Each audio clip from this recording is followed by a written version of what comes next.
On va s'intéresser aujourd'hui à la méthode pour trouver la position de deux courbes. J'ai donc deux courbes dont les équations sont données ici. On va définir deux fonctions correspondantes. F de x égale moins x carré moins x plus 1. G de x qui est égal à x carré plus x plus 1. Et pour trouver la position de ces courbes, on va étudier le signe de la différence. Par exemple, G de x moins f de x.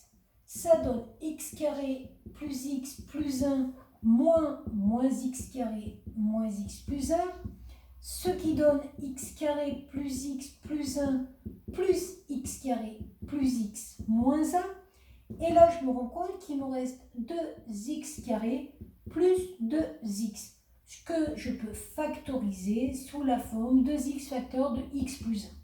Donc vous pourriez faire un delta pour trouver les valeurs qui annulent, mais c'est encore plus facile d'écrire que cette expression égale 0 et de donc dire que g de x moins f de x égale 0 si seulement si 2x égale 0 ou x plus 1 égale 0, c'est-à-dire si seulement si x égale 0 ou x égale moins 1.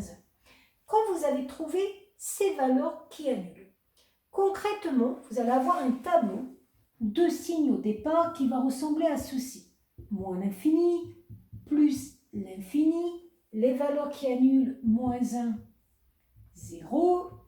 Là, vous allez avoir le signe de g de x moins f de x. Ça s'annule ici.